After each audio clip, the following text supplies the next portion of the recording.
One bias almost doomed hundreds of Allied bombers in 1943, survivorship bias, and it hides in the bullet holes of every returning plane. Ground crews mapped exactly where returning planes get hit: wings, body, tail. The obvious answer? Armor those spots. Every engineer in the room agreed. And it was completely wrong. This is the story of the man who saw why, and how even his own story got bent by bias.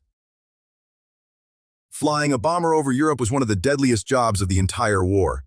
On some raids, 1 plane in 10 never returned home. Crews had to survive 25 missions to go home. Do the math, and the odds felt like a coin flip stretched over months. The obvious fix was armor.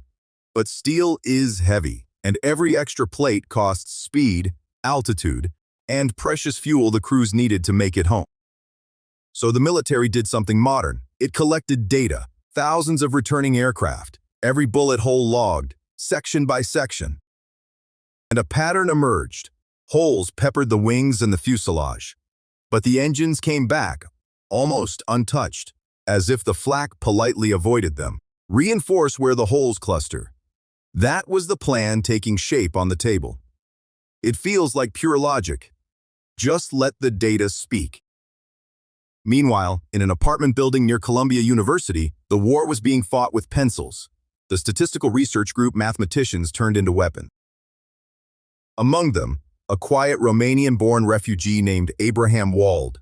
He had fled Europe as fascism rose. Most of his family would not survive. Colleagues later told a story, perhaps embellished. He was not cleared to read his own classified reports. True or not, the military needed his money. The question on his desk sounded simple enough. Given the damage on returning planes, how vulnerable is each part of a heavy bomber? Wald saw what the hole counters missed. The data had a ghost in it. Every logged bullet hole came from a plane that made it back. The planes that never returned left no direct trace in the data. The data set was a club of survivors, voting on where the armor should go. Now flip the logic completely. The holes on returning planes mark exactly the places where a bomber can be hit and still fly home safely. And the clean engines? That was not luck. Planes hit there simply never returned to be counted. The silence in the data was the loudest signal. So the armor belongs exactly where the holes are not. Protect the untouched places. The missing planes had been pointing there all along. What Wald actually delivered was a series of dense technical memoranda, methods to estimate each section's vulnerability, counting the planes that nobody could see. The work outlived the war. Decades later, the Center for Naval Analysis reissued his memoranda, and researchers kept returning to his methods. But here is where this story quietly turns on itself. Because the version you just heard, the one everyone loves to tell, is partly a legend. That famous diagram with the red dots? Wald never drew it. It is an internet-era illustration, stamped onto history long after the fact.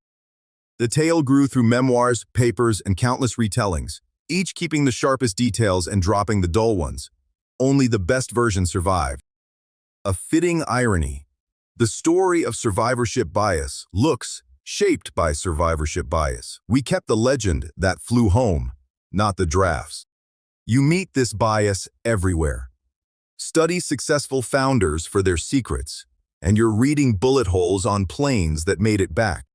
Old buildings seem better built than new ones, simply because the badly built ones are already gone. Grandma's furniture survived. Most furniture did not. And every social feed is a formation of returning planes.